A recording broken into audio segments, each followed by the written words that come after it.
My name is Martha, and I'm 32 years old. I work gate security at Fort Braxton Military Base, and today is my younger sister Beverly's wedding day. I've been looking forward to this moment for months, hoping that maybe, just maybe, this would be the day our family could finally come together in celebration. Beverly has always been the golden child, the one who caught everyone's attention, including Major Kenneth Thompson, her groom. As I'm getting ready in my simple blue dress, I can't help but feel a flutter of hope that today will be different. That today, I'll finally feel like I belong in my own family. Little did I know that this wedding would change everything about how I see myself and my worth. Before we dive into what happened at that wedding, I'd love to know where you're watching from. Drop a comment below and let me know your city or country. Don't forget to hit that like button if you're ready for a story that will show you how sometimes the most unexpected moments can reveal who people really are. Make sure to subscribe, because I have so many more real-life stories that will remind you that strength comes from the most surprising places. Now let me take you back to that morning when I thought I was just going to be a supportive sister. Growing up, Beverly and I couldn't have been more different. She was everything our parents wanted in a daughter. Homecoming queen in high school, sorority president in college, and now a successful marketing executive at a prestigious firm downtown. Meanwhile, I chose a different path after getting my degree. While Beverly was climbing corporate ladders, I decided to work in base security because I believed in service, in protecting others, in doing something that mattered beyond profit margins and quarterly reports. My family never understood my choice. They saw it as settling, as giving up on what they considered a real career. But I found purpose in my work, even if it meant checking identification cards and monitoring access points every day. I took pride in keeping our military personnel safe, in being part of something bigger than myself. The morning of Beverly's wedding, I arrived at the bridal suite at the Grand Belmont Hotel with genuine excitement. I'd brought a small gift for her and offered to help with any last-minute preparations. The suite was buzzing with activity. Beverly sat in the center like a queen, surrounded by her 3 bridesmaids, all getting their hair and makeup professionally done. Sharon, her maid of honor, was coordinating with the wedding planner while sipping champagne at 10 in the morning. I walked in carrying the decorative centerpiece I'd volunteered to pick up from the florist. "Good morning, everyone. Beverly, you look absolutely radiant." And she did. Her hair was being styled in an elegant updo, and even without her dress on yet, she glowed with happiness. "Oh, Martha," Beverly said, without really looking at me. "Just put that over there somewhere. Sharon's handling all the decoration stuff."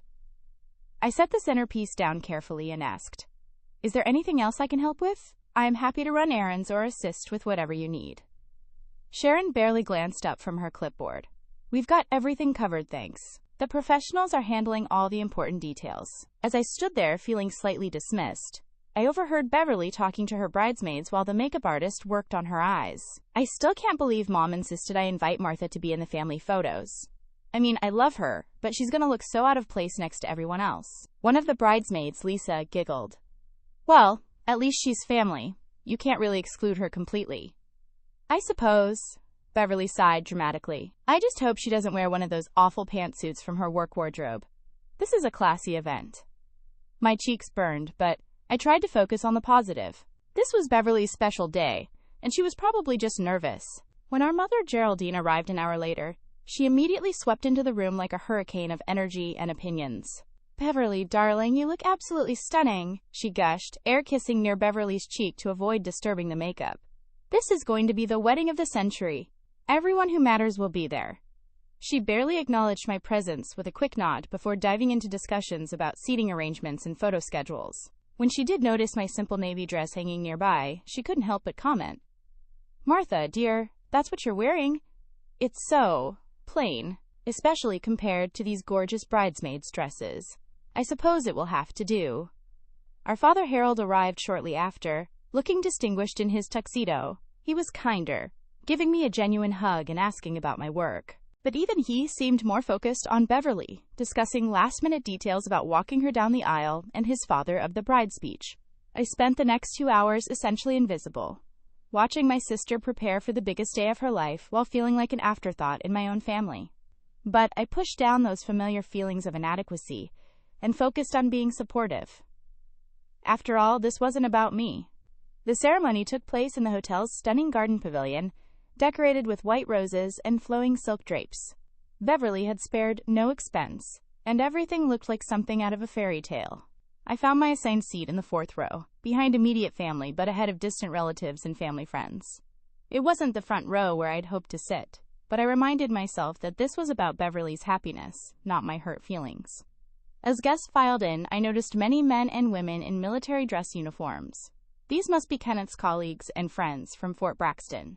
Some of them looked familiar from my daily work at the gate, though I mostly saw them through car windows during their morning commutes. I felt more comfortable seeing familiar faces, even if I didn't know them personally. The processional music began, and the wedding party made their entrance. Sharon led the bridesmaids down the aisle, in their elegant lavender gowns, followed by Beverly herself, on our father's arm. She looked absolutely breathtaking in her designer wedding dress, a stunning creation with intricate beadwork and a cathedral train. I felt genuine happiness watching her radiant smile as she walked toward her future husband. Major Kenneth Thompson stood at the altar in his dress blue uniform, looking every inch the distinguished military officer. He was tall, broad-shouldered, with kind eyes and an air of quiet confidence. As Beverly reached him, his face lit up with pure joy. Whatever my complicated feelings about my family dynamics, I could see that these two people truly loved each other. The ceremony was beautiful and traditional. The chaplain spoke about love, commitment, and building a life together based on mutual respect and shared values. As I listened to Beverly and Kenneth exchange vows, I found myself reflecting on my own life choices. Here I was, 32 years old, single, living in a modest apartment, working a job my family considered beneath me. I thought about my daily routine at the security gate. Every morning at 6, I'd arrive at Fort Braxton, check in with a night shift supervisor, and begin my day of monitoring vehicle access, verifying credentials, and maintaining detailed logs of everyone entering and leaving the base. It wasn't glamorous work, but I took it seriously. I knew that every person I cleared through that gate was depending on me to keep them safe. During the ring exchange, I noticed several of the military guests glancing in my direction. I assumed they recognized me from the base and were probably wondering what the gate guard was doing at such an elegant wedding. I felt self-conscious about my simple dress and basic hairstyle compared to the sophisticated crowd around me. When the chaplain pronounced Beverly and Kenneth husband and wife, the garden erupted in applause and cheers. They kissed as camera flashes went off everywhere, capturing their perfect moment. Despite everything, I clapped enthusiastically for my sister. She deserved happiness, even if our relationship was complicated. During the cocktail hour that followed, I tried to mingle but felt increasingly out of place. The conversation swirled around topics I couldn't relate to: corporate mergers, luxury vacations, expensive renovations, private school decisions for children. I nursed a glass of wine and made small talk with elderly relatives, who asked polite questions about my job, but quickly moved on to more interesting topics. Beverly and Kenneth worked the crowd like the perfect couple they appeared to be. When they finally made their way to my corner of the reception, Beverly's introduction was lukewarm at best. "Kenneth, this is my sister Martha. She works at the base where you're stationed." "Nice to meet you, Martha," Kenneth said politely, shaking my hand with a firm grip. There was something in his expression, a flicker of recognition perhaps, but it passed quickly. "Thank you for being here to celebrate with us." "Congratulations, you both look so happy," I replied genuinely. It was a beautiful ceremony. We exchanged a few more pleasantries before they were whisked away by other guests demanding their attention. I couldn't shake the feeling that Kenneth seemed familiar, but I see hundreds of military personnel every week at work. They all start to blur together after a while. The reception moved into the hotel's grand ballroom, where Beverly had truly outdone herself with the decorations. Crystal chandeliers cast romantic light over round tables dressed in ivory linens and centerpieces of white orchids and gold accents. A live band played jazz standards while guests found their assigned seats. I located my table and discovered I'd been placed with Harold's elderly aunts, a couple who were family friends I'd met maybe twice in my life, and someone's plus one who seemed as confused about the seating arrangement as I was. We were positioned toward the back of the room, far from the head table where Beverly and Kenneth sat with their wedding party and immediate family. From my vantage point, I had a clear view of the head table, where Beverly held court like the queen she'd always seen herself as. She was animated and glowing, clearly in her element as the center of attention. Kenneth sat beside her, occasionally leaning in to whisper something that made her laugh. They looked like the perfect couple, and honestly, I was happy for them despite feeling like an outsider at my own sister's wedding. The first course was served. a delicate butternut squash soup that probably cost more than I spent on groceries in a week. The elderly aunts made polite conversation about the food and the decorations, while I mostly listened and tried to contribute when appropriate. I found myself studying the other guests, particularly the military contingent scattered throughout the room. There were quite a few officers present, some with their wives, others who appeared to be single. I recognized a few faces from the base, but couldn't place names with them. They seemed relaxed and celebratory, clearly fond of Kenneth and pleased to be celebrating his marriage. When the main course arrived, perfectly prepared filet mignon with roasted vegetables, the best man stood to give his toast. Lieutenant Colonel James Mitchell introduced himself as Kenneth's commanding officer and longtime friend. He spoke eloquently about Kenneth's character, his dedication to service, and his recent achievements in the military. Kenneth Thompson is the kind of officer who leads by example, James said, raising his champagne glass. His recent promotion to major was well-deserved, and his commendations for excellence in base security operations reflect his commitment to protecting those under his command. Beverly, you're getting a man of true honor and integrity. I listened with genuine interest, respecting anyone who served with distinction. It was nice to hear about Kenneth's accomplishments, even though I still couldn't place exactly how he seemed so familiar to me. Beverly took the microphone next, and her speech was polished and gracious. She thanked everyone for coming, praised the vendors who'd made her dream wedding possible, and spoke lovingly about Kenneth. But there was something in her tone when she mentioned people who understand ambition and success that felt pointed, though I tried not to read too much into it. I'm so grateful to have found someone who appreciates drive and achievement, she said, her eyes scanning the room. Someone who understands that we only get one life, and we should make the most of it, instead of settling for mediocrity. Her gaze lingered on my table for just a moment, and I felt that familiar sting of being found lacking. But I pushed the feeling down and focused on being supportive. As dinner concluded and dancing began, I watched Beverly and Kenneth take their first dance to At Last by Etta James. They moved together beautifully, clearly comfortable with each other, and genuinely in love. Whatever my feelings about being marginalized at this event, I couldn't deny that they seemed perfect together. Several elderly uncles asked me to dance, but I politely declined, preferring to observe from the sidelines. I've never been much of a dancer, and I didn't want to draw attention to myself by stumbling around on the dance floor in front of all these elegant people. As the evening progressed, I noticed more glances from the military guests. Some were whispering among themselves while looking in my direction, and I grew increasingly self-conscious. I assumed they were commenting on how out of place I looked, or perhaps wondering why someone like me was related to someone like Beverly. About 2 hours into the reception, after several rounds of champagne and wine, Beverly's inhibitions began to loosen. She'd been making rounds to different tables, thanking guests and basking in their congratulations, when she decided to take the microphone again for what she announced as, "Just a few more thank yous. I hope everyone is having a wonderful time," she began, her voice slightly amplified by alcohol and confidence. "I just want to acknowledge a few more special people who made this day possible." She thanked the photographer, the wedding planner, the florist, going down a list of vendors with professional enthusiasm. Then her eyes landed on me, sitting quietly at my back table, and something shifted in her expression. "I also want to acknowledge my sister Martha, who took time off from her very important job to be here tonight," Beverly announced, her tone carrying a subtle edge that made my stomach clench. A polite ripple of applause went through the room as heads turned to look at me. I managed a small wave, hoping this moment of recognition would end quickly and graciously, but Beverly wasn't finished. The alcohol and attention had loosened her tongue, and years of family dynamics came bubbling to the surface.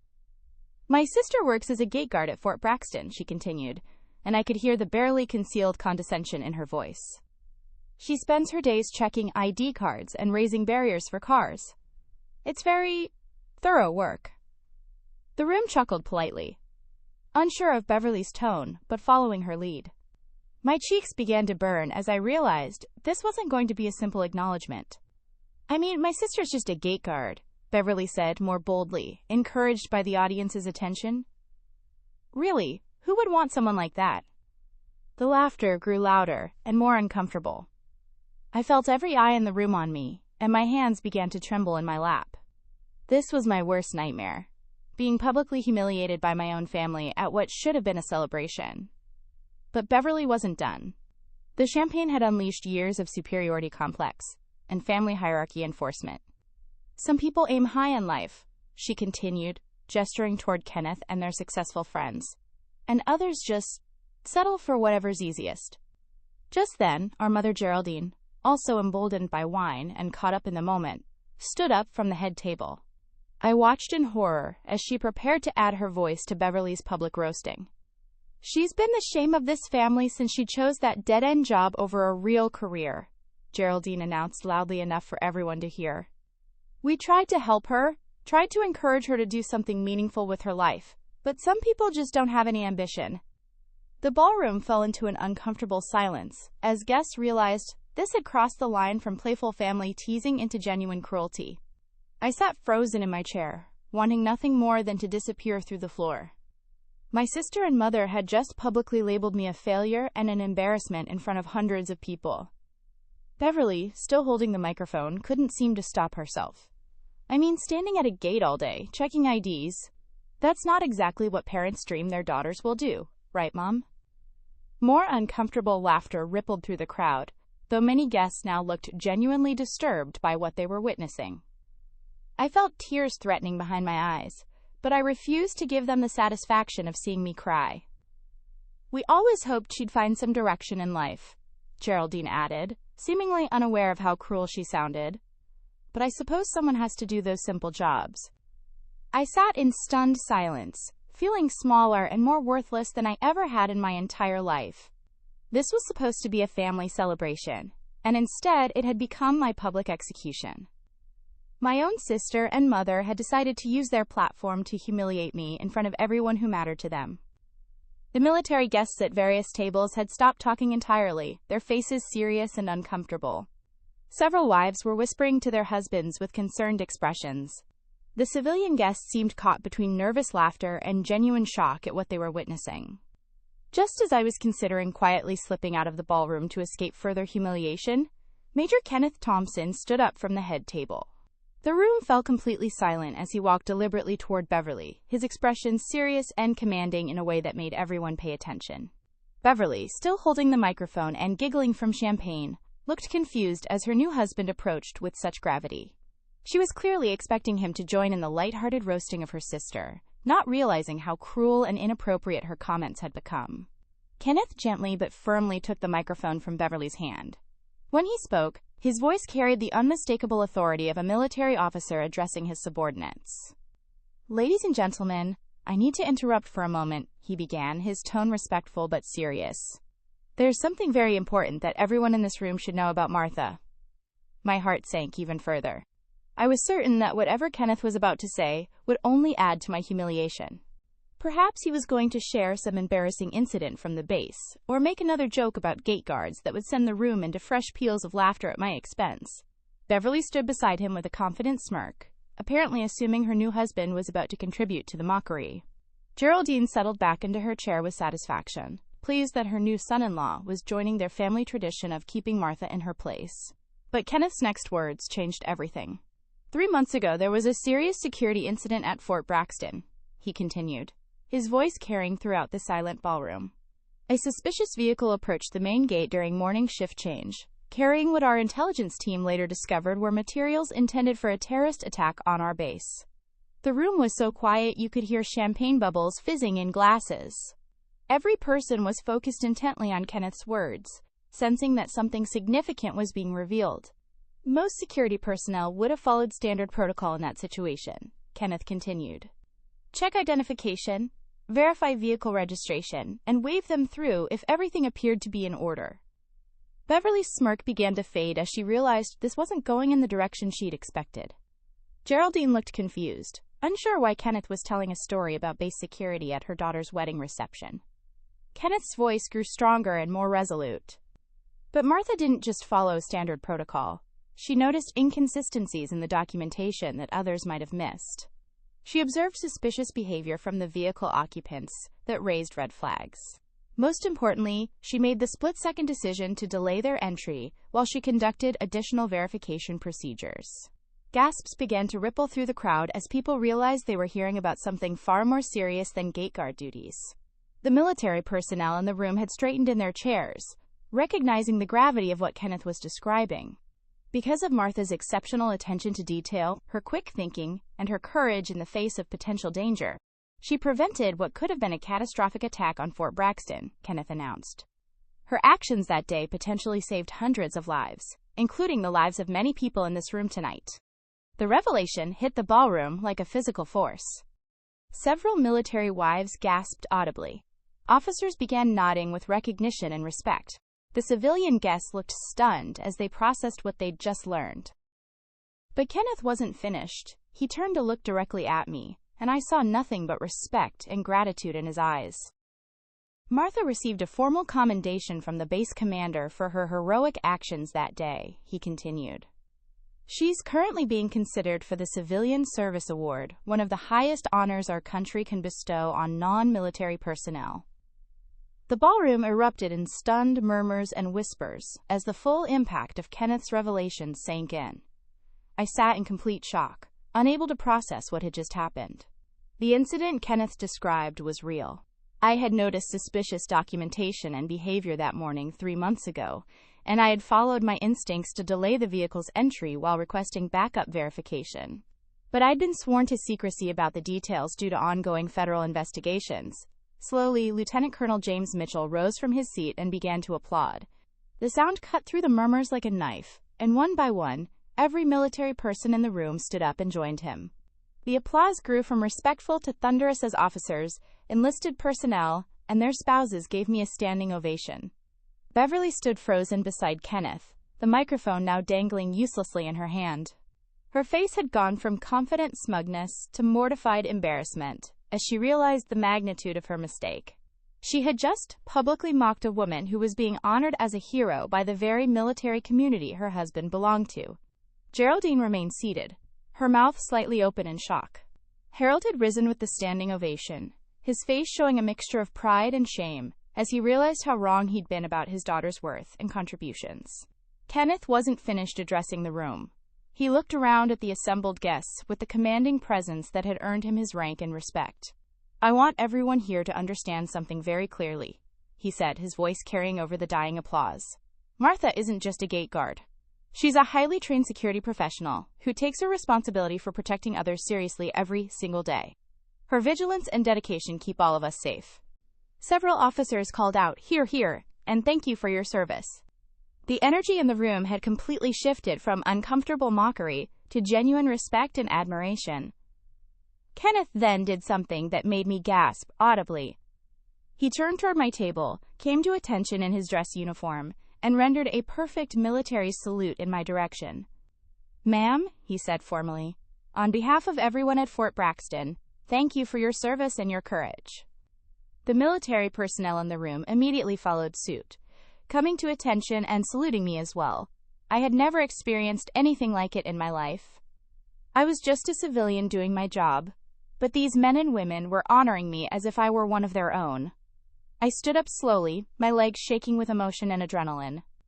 I wasn't sure of the proper protocol, but I placed my hand over my heart and nodded respectfully to acknowledge their tribute. "Thank you," I managed to say, my voice barely above a whisper. "I was just doing my job." "No, ma'am," called out one of the captains from across the room. "You went above and beyond your job. You saved lives." Beverly had sunk back into her chair, her perfect wedding reception now overshadowed by her cruel words about the sister, who had turned out to be a decorated hero. She tried to speak, but seemed unable to find words adequate to address what had just happened. Kenneth returned to the head table, but remained standing. When he spoke again, his words were measured and deliberate.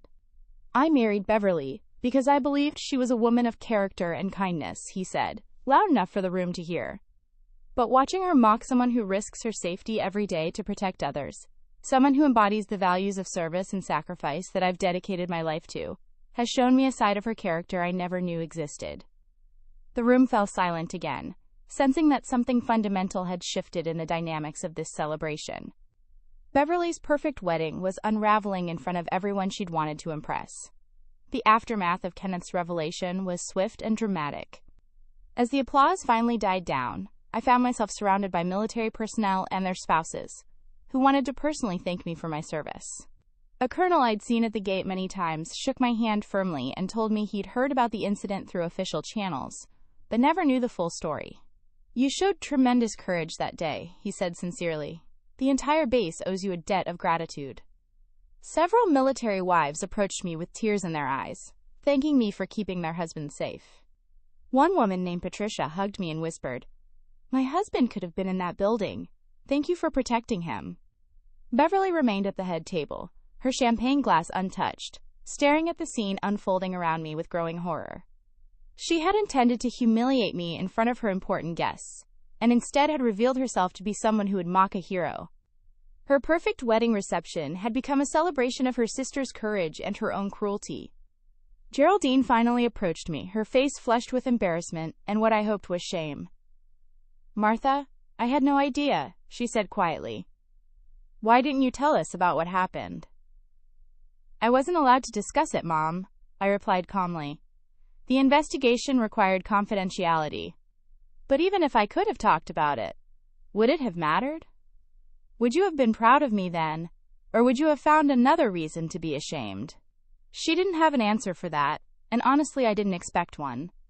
Years of being treated as the family disappointment don't disappear with one moment of recognition, no matter how dramatic.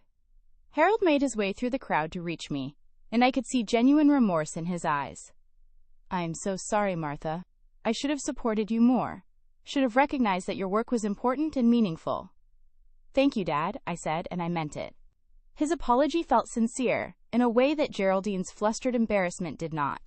Kenneth appeared at my side, having extracted himself from the awkward situation at the head table. He asked if we could speak privately, and I followed him to a quiet corner of the ballroom. "I owe you an apology," he said immediately. "I should have spoken up sooner. I recognized you from the security briefings about the incident, but I wasn't sure if you wanted your involvement publicized. When I heard Beverly and your mother mocking you for the very job that makes you a hero, I couldn't stay silent anymore." "You don't need to apologize," I assured him. "I'm grateful you spoke up, but I understand why you hesitated. The situation was complicated." Kenneth's expression grew troubled. "I have to be honest with you, Martha. What I witnessed tonight from Beverly has shaken me deeply.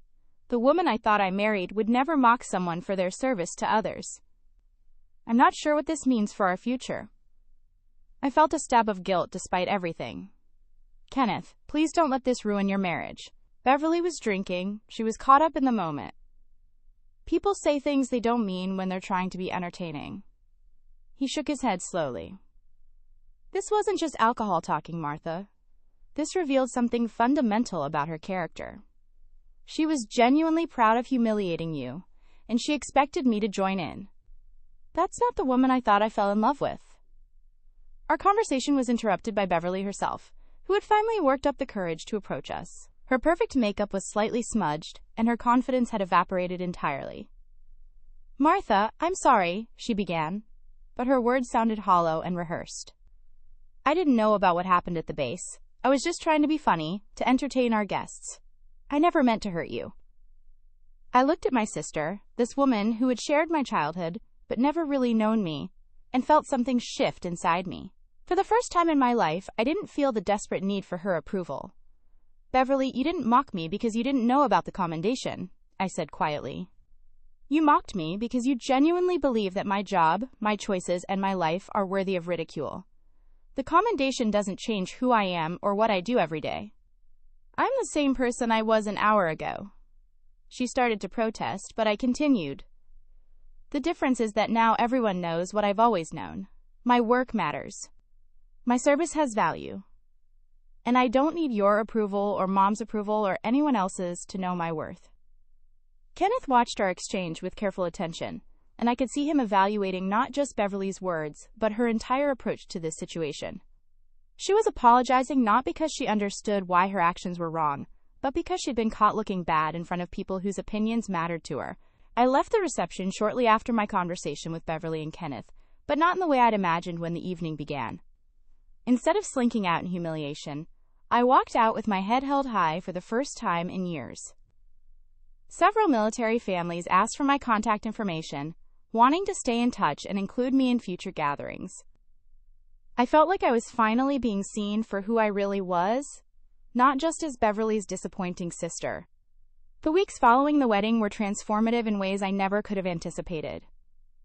Word of what had happened at the reception spread quickly through the military community, and I found myself receiving recognition and gratitude from sources I'd never expected. The base commander called me personally to thank me again for my service, and to inform me that my Civilian Service Award had been approved. The local newspaper picked up the story after a reporter heard about it from a military spouse who'd been at the wedding. They interviewed me for a feature article about unsung heroes in our community, focusing on the important work that civilian security personnel do to keep military installations safe. I was uncomfortable with the attention at first, but I came to understand that sharing my story might help other people recognize the value in all kinds of service work. Beverly's marriage to Kenneth began showing strain almost immediately. According to Harold, who tried to maintain relationships with both his daughters, they had several serious arguments during their honeymoon about values, character, and what kind of people they wanted to be. Beverly couldn't understand why Kenneth was so upset about what she considered harmless teasing, while Kenneth couldn't reconcile the woman he'd married with someone who would publicly humiliate a family member for their choice of honest work. My relationship with my parents evolved slowly and unevenly. Harold made genuine efforts to understand and appreciate the path I'd chosen. He started asking detailed questions about my work, showing interest in the security protocols and challenges I faced daily. He even visited me at the base one day to see firsthand what my job entailed, and I could see the pride in his eyes when he watched me interact professionally with military personnel, who clearly respected my expertise. Geraldine struggled more with adapting her worldview. Her embarrassment at being so publicly wrong about her daughter's worth was profound, but it took her longer to move beyond her own shame to genuine understanding. She started making efforts to include me in family events and to speak positively about my work, but it felt forced and performative rather than authentic. 6 months after the wedding, I received the Civilian Service Award in a ceremony at Fort Braxton, attended by high-ranking military officials, local dignitaries, and my father. The citation read, "For exceptional vigilance and courage in preventing a terrorist attack, potentially saving hundreds of lives through quick thinking and dedication to duty." As I stood on the platform accepting the award, I thought about all the years I'd spent feeling like a failure in my family's eyes. In my acceptance speech, I spoke about the dignity that comes from honest work and the importance of all the jobs that keep our communities safe. I didn't mention the wedding incident specifically, but I talked about how sometimes the most valuable contributions are the ones that go unnoticed until something goes wrong. Every person who chooses service over personal gain, who puts duty before recognition, who shows up every day to protect others, deserves our respect, I said to the assembled crowd. Heroism isn't always dramatic. Sometimes it's just doing your job with integrity and attention, even when no one is watching. After the ceremony, several young people approached me to ask about careers in security and law enforcement. One young woman said my story had inspired her to consider military service instead of the corporate career her parents were pushing her toward. That conversation meant more to me than any award or recognition could. My personal life began to flourish as well. I started dating Tom, a fellow security professional who worked at the federal courthouse downtown. He understood the importance of our work and never made me feel like I needed to apologize for my career choices. We bonded over our shared commitment to protecting others and our respect for public service. I also moved to a larger apartment in a nicer part of town, finally able to afford better housing thanks to a promotion and raise that came with my recognition. For the first time in my adult life, I felt financially stable and proud of what I'd accomplished. Beverly and Kenneth's marriage ended in divorce within a year. According to the few family members who stayed in touch with both of us, the wedding reception incident was just the beginning of deeper compatibility issues. Kenneth realized he'd fallen in love with Beverly's surface charm without understanding her character, while Beverly never grasped why her husband was so troubled by her treatment of me. She made several attempts to reconcile with me over the months following the wedding, but her apologies always felt self-serving rather than genuine. She wanted forgiveness not because she understood why her actions were wrong, but because being estranged from me reflected poorly on her. When she realized I wasn't going to absolve her guilt or pretend our relationship could go back to what it was before, she gradually stopped reaching out. A year after that transformative wedding reception, I was promoted to head of civilian security at Fort Braxton, supervising a team of 12 security professionals and earning a salary that finally reflected the importance of my work. My job duties expanded to include training new personnel, developing security protocols, and liaising with federal law enforcement agencies on threat assessment. On the anniversary of the incident that had changed everything, I stood at the same gate where I'd made the decision to trust my instincts and delay a suspicious vehicle. The morning sun cast long shadows across the entrance to the base, and I watched the familiar stream of military personnel and civilian employees beginning their day. A young soldier approached the gate in his personally owned vehicle, and I recognized him as someone I'd processed hundreds of times over the past 2 years. He rolled down his window with a smile. "Good morning, Martha," he said cheerfully. "Another day keeping us all safe." "Good morning, Private Johnson," I replied, checking his identification with the same attention to detail I'd always maintained. "Have a great day." As he drove through the gate, I reflected on how much had changed and how much had stayed the same. I was still doing the same fundamental job, protecting the same people, maintaining the same standards of vigilance and professionalism. But now I did it with the confidence that comes from knowing your worth isn't determined by other people's recognition or approval. The real victory wasn't in the award or the promotion, or even in the public vindication at Beverly's wedding. The real victory was in finally understanding that I had always been enough, that my choices had always mattered, and that service to others is its own reward regardless of whether anyone notices or appreciates it. Standing there in the morning light, watching over the people who depended on me to keep them safe, I felt a deep sense of peace and purpose. I had found my place in the world, and it had been right in front of me all along. What happened at that wedding taught me that sometimes the people who seem to have everything are actually the ones who understand the least about what really matters in life. Beverly had her perfect wedding, her impressive career, and her expensive lifestyle, but she lacked the basic human decency to respect someone who had dedicated their life to protecting others. I learned that real strength doesn't come from putting others down to build yourself up. It comes from knowing who you are and what you stand for, regardless of what anyone else thinks. It comes from choosing service over selfishness, duty over recognition, and integrity over approval. Most importantly, I learned that family isn't just about blood relations. It's about the people who see your worth, who support your choices, and who stand up for you when others try to tear you down. Kenneth barely knew me, but he recognized the value in what I did, and had the courage to speak up when my own family tried to humiliate me.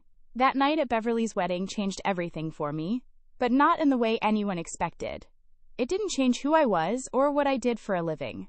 It simply revealed to everyone else what I had always known, that there is honor in honest work, dignity in service to others, and strength in doing what's right, even when no one is watching. Now, I'd love to hear from you. Have you ever been in a situation where someone underestimated you or mocked your choices, only to be proven wrong later? How did you handle it? Drop a comment below and share your story. Your experience might inspire someone else who's struggling with family expectations or feeling undervalued in their work. If this story resonated with you, please give it a like and share it with someone who might need to hear that their work matters, no matter what others think. Don't forget to subscribe for more real-life stories about finding strength in unexpected places and standing up for what's right. Thank you for listening to my story, and remember that your worth isn't determined by other people's opinions. Sometimes the most important work is the work that goes unnoticed until the day it saves lives. Keep doing what matters, even when no one is watching. Your integrity and dedication make a difference, whether anyone acknowledges it or not.